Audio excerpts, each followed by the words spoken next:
Okay, here is our last section of this chapter in this unit with polynomial equations, and therefore our last learning target. Today we're going to learn how to factor by grouping, and we've done this a little bit before, but now you're really going to dive into like bigger, uglier polynomials. So this is section 7.8. So I'm going to label this in my learning targets, so when I flip back and forth, I know where they're at. Okay. So here we go. Here's the sheet that we're going to really work through some examples. We're going to be factoring by grouping. So my steps, and you'll notice that I did this in color. It's hard to kind of see on the video, but each line, each step is a different color so I can keep track of things. So the first thing I do is I split my polynomial into two binomials. The next thing I do is I factor out the greatest common factor of each binomial. And then I write my two new binomials. And again, the second binomial is the greatest common factor from both. So here's my example. My first example, I've got 8x cubed plus 4x squared plus 10x plus 5. So I just go ahead and I group my first couple together, and I group my second two together, so I'm splitting them into two different binomials.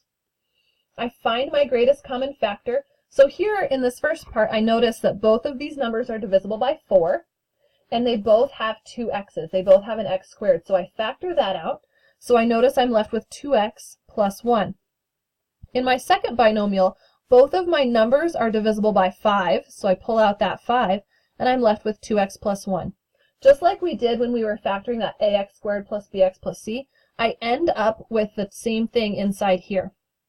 So that becomes my first term. My second term then becomes what I had factored out from both binomials, so it becomes 4x squared plus 5. So one step is you may not actually be done factoring yet. That's what you're really going to see when you start working on your homework, is we're going to get to this point and you're going to be like, yeah, I'm totally done factoring. But you're not. You may not be. Sometimes you'll be left with 4x squared minus 1. If I was left with 4x squared minus 1, I would have to go back to that last lesson that we did and look at that's the difference of two squares. So I would then have to factor that piece again. So we're just using this to help us get through that first step. Here we're done. In this example, we're done. But in a lot of the homework problems you're going to be working on today, you won't actually be done. You'll have to factor another one of your terms that you came up with. Let's look at this second example together because I now have a couple of negatives in here. Okay, so I see I have 110x cubed plus 77x squared minus 60x minus 42. So again, just break them into chunks. I look at the first two and then the last two. And again, you'll notice we're written in standard form from the largest exponent down to the constant. So I notice that both of these coefficients, these numbers, are divisible by 11, and they both have an x squared, so I'm going to factor that out. What I'm left with 10x plus 7 then, once I've divided both of these and factored out my 11x squared. So in my second chunk, I notice that both of these are divisible by a negative 6, and I want to get rid of that negative. Okay, so I pull out that negative 6, and I'm left with 10x plus 7.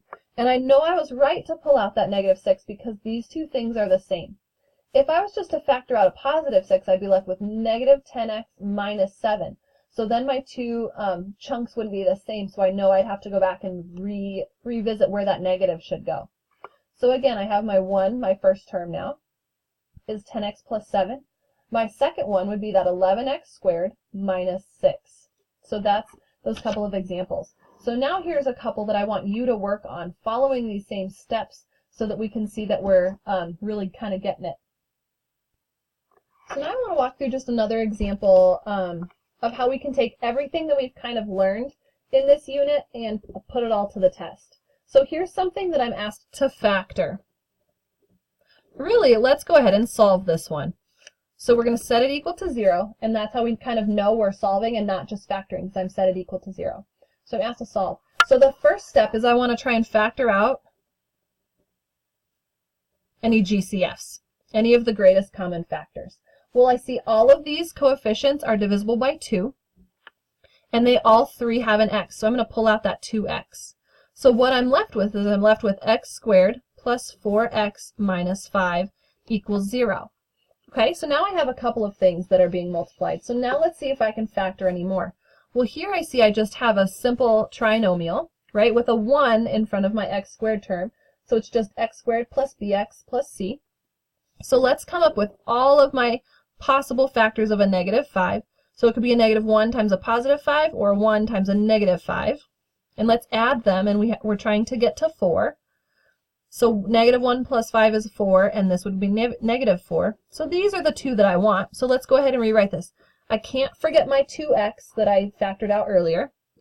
And now I have x minus 1, and I have x plus 5 equals 0. Okay, so now I'm fully factored, and I know that I'm fully factored because it's just a bunch of different chunks that are that are multiplied together. So now I can use my zero product property to solve and find my solutions. So I would set every single piece equal to 0 and solve for all of them. So and I can't forget this 2x. Even though I factored it out, it's still a piece of it. So I divide both sides by 2, so x equals 0. Here I'm undoing subtraction, so I add, so x equals 1. And at this last piece, I'm undoing addition by subtraction, so I have x equals a negative 5. So these would be my 3 solutions for this original equation up here. Okay, so here it was an example of we've just had to factor more than once, and there's multiple steps. And then we use our zero product property to set it equal to 0 and to actually solve. Okay, you're going to see a bunch like this that you're going to need to work through in your homework. So we're going to group first, and then we can factor some things out as well.